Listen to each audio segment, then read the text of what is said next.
The Norman and Florence Brody Family Foundation is dedicated to exploring topics of national and international importance and is proud to support Policy Watch with Doug Besheroff at the University of Maryland.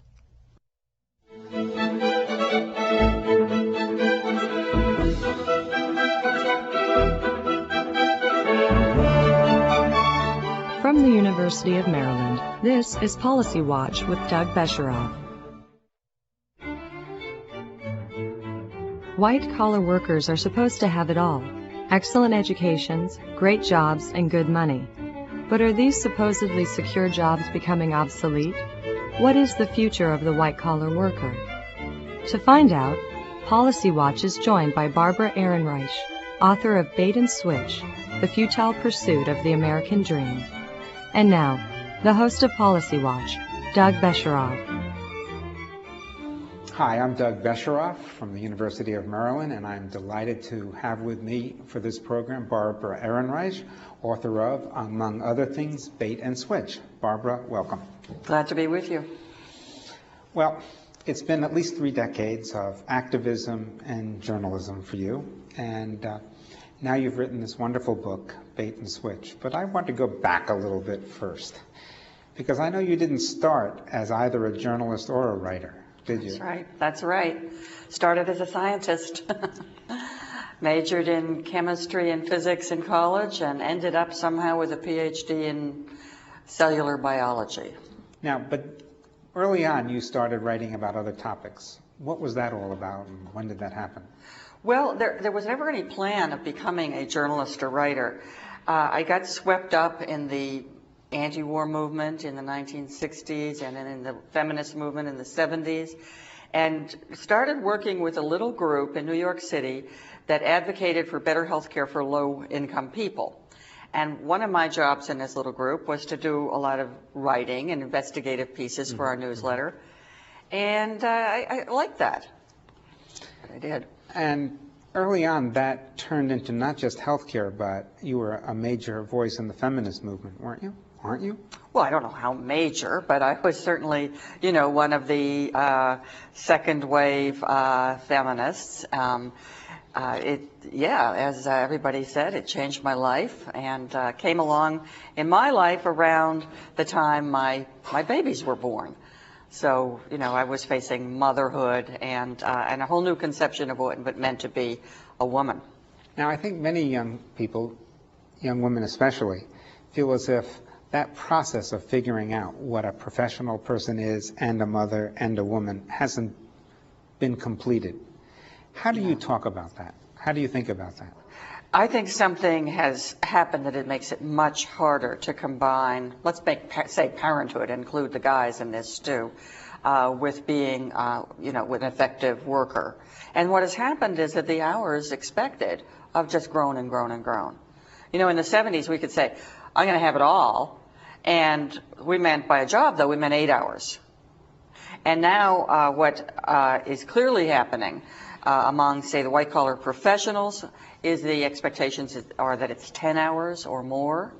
And then if you're in the low-income range, you might have to have 2 jobs. So it has gotten harder and harder to be a parent and have any kind of job or career. My daughter is an interesting case because she is a very high-powered professional, a law professor and a newspaper columnist and a frequent TV pundit, and she has 2 amazingly wonderful little girls, and I'm proud to be able to help with that. But so I guess what we've done, we turned to the family in addition to, paid help too, wonderful people, babysitters and nannies. Well, you mentioned about how jobs have changed and how more hours worked. And of course, the statistics tell that story. Americans used to work not as much as Germans and whatever, and we now work more hours than all the European more than nations. The Japanese. Yeah. And this is somewhat new, and it's not just individuals. It is now couples, 2-earner households, 2-worker households. But the other thing that I think is the crux or the beginning part of your book, Bait and Switch, is that the loyalty to the workers has changed, that the employees can no longer count on a large corporation being a home for the better part of their professional lives. Yeah, I think the old expectation say, in my father's generation, was that you went to work for a company, you were a good company man or maybe woman, and you gradually rose in the ranks, and then you retired with a pension, and, you know, it was a predictable arc of your career. Now it's a much bumpier ride.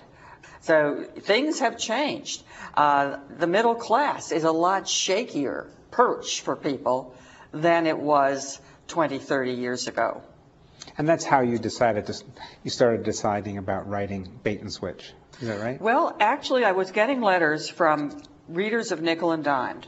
I get a lot of these letters from people who are in low-wage jobs, who often they are prompted to write because some crisis has come along, the eviction notice, diagnosis of cancer and no health insurance. And what I began to notice is that a lot of these people said they had college degrees, had master's degrees even, and had once held what they thought were secure white-collar middle-class jobs until the downsizing or the outsourcing or the layoffs or the reorging or whatever it's called that came along and bumped them right out. And they ended up down at that low-wage, very precarious level. That's what made me, you know, wonder what is going on here. And you decided to do what? Well, I decided to do this in a similar way to what I had done with Nickel and Dime. That is to actually put myself in the situation, to go undercover. I thought, I will become a white-collar job seeker. Can't be that difficult, I thought. I mean, if you're looking from the outside, I don't think you're going to tell a big difference between a freelance writer and an unemployed person, you know, just day to day. So I would put myself into the situation and see what it was like to look for a white-collar job today, just like all those people who get bumped out in some reorganization or layoff. And you decided to look for a job in PR and... PR. Don't you think it's perfect for me? I mean, no, it goes, journalism is something, many journalists go to PR if they can't make a living being a journalist. And the skills are similar. You know, you have to, it's communications, you have to be able to write. I have done things like this. I didn't want anything in my fake resume that I couldn't actually do.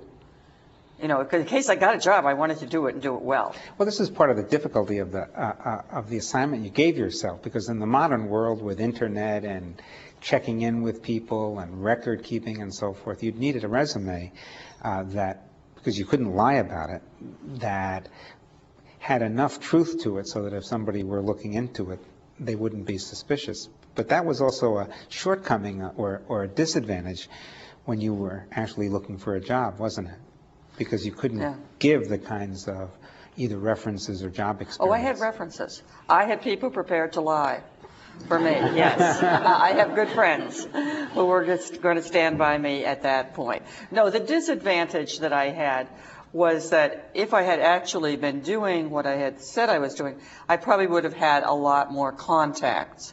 You know, one of the first things you do when you lose a job is you go through that Rolodex, you call up people and say, you know of anything, you know, you don't say I'm unemployed if you're middle class, you say I'm in transition. Although, you know, as I later learned, as I hung out with so many job seekers, a lot of people with good Rolodexes and lots of contacts were still searching after a year or more. You know, one sad thing that can happen is that, as some people told me, you know, when you lose your job, people don't return your calls. Some of those contacts you have are turn out not to be so loyal. I was struck, though, and I couldn't decide who I should be angrier at, whether I should be angry at the people who you usually paid to help you prepare or find a job, or the system as a whole. You ran into quite a collection of career coaches, they're called, and transition. I did. Everything, career coaches, boot camps. There are boot camps now to turn you into a lean, mean, job-searching machine. I went to every form of networking event I could find, and at first I was quite shy about that, but I became a little aggressive. And psychological testing to find out what you're most qualified or best to do. Yeah, you know, this is something I do not understand, is the corporate reliance on and fascination with personality tests. You know, it's easier in the blue-collar world. You get a personality test, so-called, that asks questions like, quote, in the last year I have stolen, check dollar amount below, worth of goods from my employers. You know, all right, I can figure that one out. I'm not saying the blue-collar tests are easy, but the white-collar test, you know, the premise of the white-collar test is that now we are really going to know you. Mm-hmm. We are going to plumb the depths of your unique personality. Mm-hmm. Mm-hmm. Well, my first thought was, hey, wait a minute, I already told you what I do, PR. So what if I have the personality of an embalmer? I'm not going to do anything about that. I'm not going to change. Why are you doing this? You know, I think you're telling us why.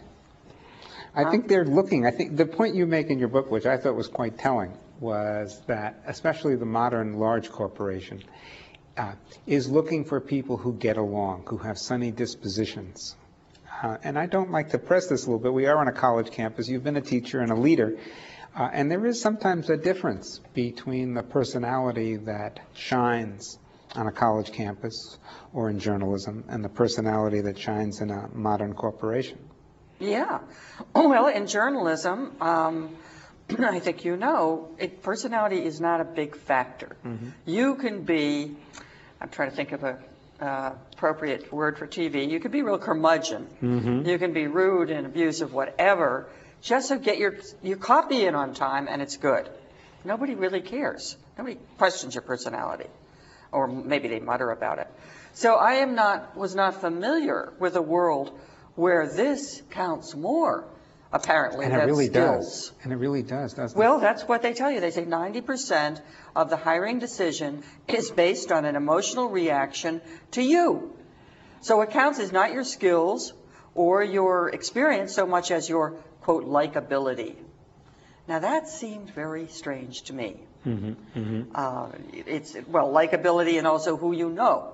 That's what the networking is about. Do you know the right people? Now, some of that networking in the book, I must say, some of it, you kept such good humor, but you paid to go to a networking session where I think everybody there was unemployed.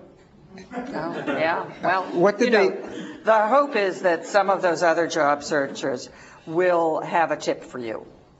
Or will say, well, I was just, I've heard they're looking for a PR person at such and such place. So there's some point to that. But I also went to lots of places which were employed people, business people, and, tried to network with them. What was that like? Well, they're varied, these situations. To my surprise, some of the events that are billed as help for job seekers turn out now to be religious proselytizing events. I wound up several times in settings that I didn't have any clue in advance were evangelical Christian proselytizing. Very little about the job search, or very little except the boilerplate of it that people already know. And I found that kind of shocking. I mean, it's good that churches should do outreach, they should be helping people, but this was, there was no allowance for the fact that somebody present might be Jewish or Muslim or Hindu or an atheist or anything. A very heavy sell. Well, and in fact, as I read from your book, the employers or potential employers were looking for Christian people. In some cases, yes. Yeah, there has been stuff written about the Christianization of American business. New York Times Magazine had an interesting article about it within the last year. The growth of prayer groups, you can even see their products that'll have a little fish symbol on them, meaning that in some way that company is Christian. Mm-hmm. But it doesn't mean that American business is suddenly becoming all sweet and kind and loving in an old-fashioned Christian sense. What it means, I think, is really more of a trivialization of religion. The idea, just like the idea that God might be for one's own football team rather than the other football team. The idea that there is a deity who runs the universe, who is also, interested in micromanaging your business decisions. To me, that's a trivialization of anything transcendent and glorious about religion. Right. I couldn't tell in reading the book how you felt about, and let me use the word, the career counselors who it seemed to me were preying on people like you do, carried the metaphor in another direction, charging you $40 or $60 an hour, $200 an hour, meeting you at Starbucks, or having offices over Chinese takeout shops. And I'm saying to myself, Barbara's a very smart woman. Is she thinking that this is actually the way in to corporate America, or is she following a journalistic path here? Well, I thought, I am so clueless, I need every form of help I can get. So I knew about career coaches, so I started with that. And you know, took it step by step with things they advised me to do. But no, that was, you know, I did learn some useful things from career coaches about my resume, tweaking that resume. Well, we have a lot of students in the audience here, and so they'd love to hear what one says in a resume, in addition to put things in bold and leave out indefinite articles, right? A lot of it is about the formatting. Seemed odd to me. Bolding and bulleting, very important.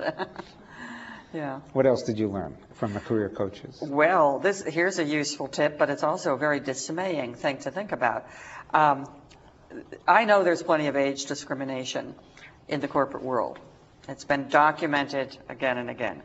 I told this is sort of my second or third career coach, and I was a little worried about that. She said, well, nothing in your resume should reveal anything about your age. Okay, but I said, my experience goes back to the early 80s. She said, oh, well, take that out. You can only have 10 years of experience. Now that's very interesting, because that's telling us something about age discrimination, that it's not just an ugly prejudice against those of us who have wrinkles or something, but that it is a real discounting of experience. You know, you'd think they'd leap for the person who had 30 years experience, but no, that can be a black mark against you. Well, I couldn't tell. I should make a confession here. I teach family policy as well as other courses. And a big issue in family policy is what divorced women do to earn a living after the marriage breaks up, and whether they should retool, whether the economy is ready for them, and so forth. And I read your book with those glasses on. I read this as especially the part about the famous gap, which you write in all caps, where you called it consultancy and you had references, but it really was a gap there.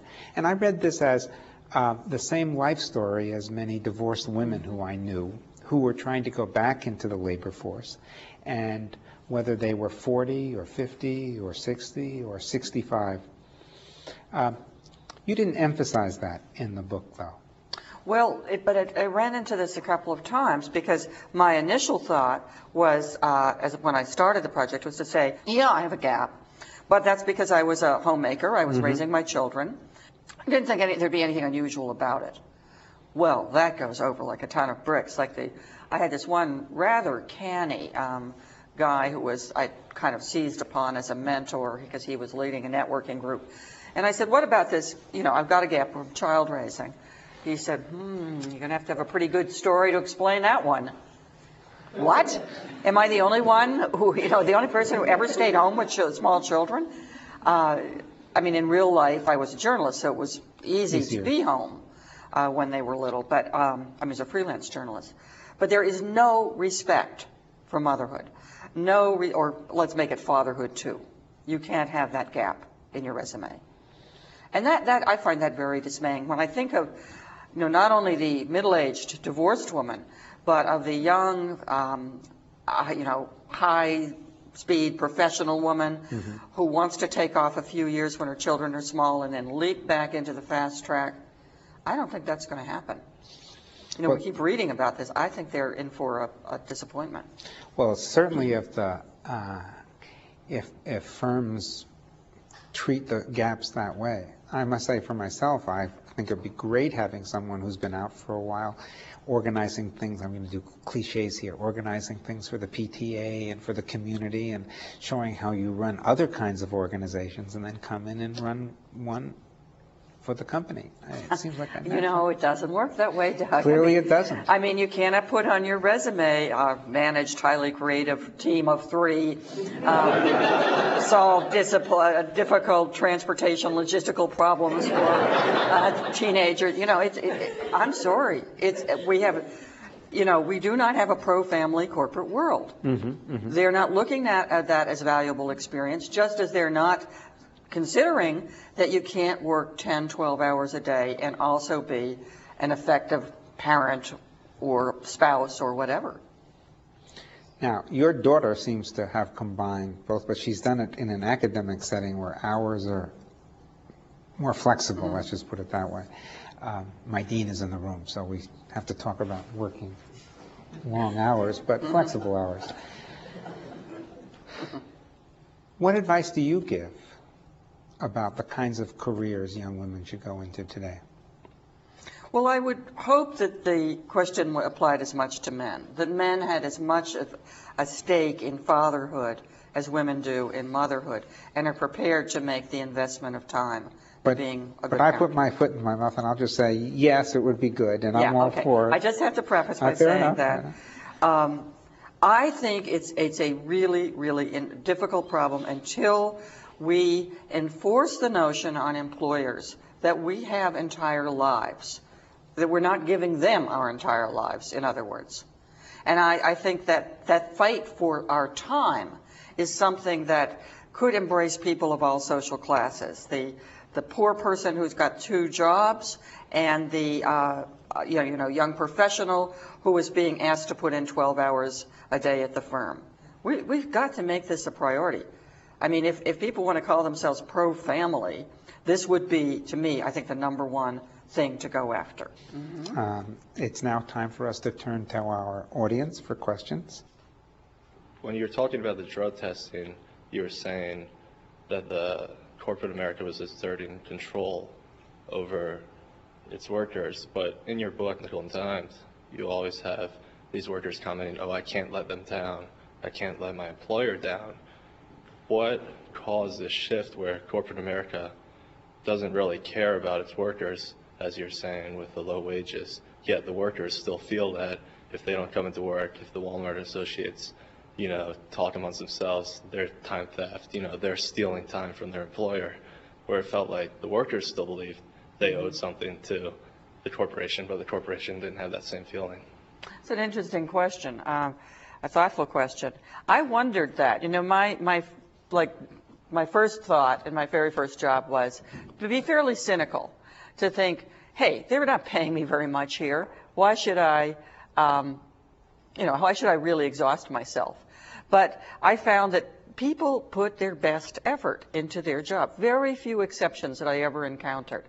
And then I found it happening to me, because what you do all day, becomes a measure of yourself. You get a sense of self-worth from it.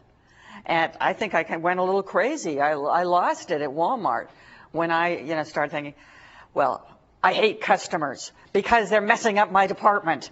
I don't want them coming here. I was so invested in the orderliness of my shelves and my racks and everything. So, yeah, it seems kind of one-sided. As for the attitudes of corporate America, I can't explain that. I can just say that we have really seen a shift, or I've seen it in my lifetime, away from seeing workers as assets and towards seeing workers as expenses to be eliminated. Or in the case of the blue-collar people, just high turnover, so we lose that person, we'll get another one in next week. There are so many of them we don't care. You were saying that 90% of jobs are given based on something which relates to personality, and you seem to be sort of lamenting this fact as opposed to things such as skills and experience and education. But I would just say that as a student who comes in with an incoming class of 100 other students, we're a top 20 ranked school, times my graduating class by 20, there's one position at Brookings or, at some institution, you look at professorships. I think that in some ways it's a necessary evil to have to go past the idea of skills, experience, and education, just because there's just so many people looking for that one thing, and that if you're just looking based on those three things, you still have a stack of resumes this high. Something like personality would have to be taken in as a factor, or else there would be a little way to make distinctions. I don't know why, though. If you go for the most likable person in that stack of resumes, may not be the person who's best at doing the job. I've been reading Tom Friedman's book, The Earth is Flat, recently, and he worries that Americans are getting too dumb to compete with India and China, that we don't study science and technology enough. I worry about another thing, that we're going to have a very flabby business culture, a flabby corporate culture, where everybody gets along really well and is really, really nice, but not too many people can actually make things happen. I think that's a bigger threat right now to our standing in the global economy. Well, on that note, Barbara Ehrenreich, again, thank you very much for coming to the University of Maryland and Policy Watch.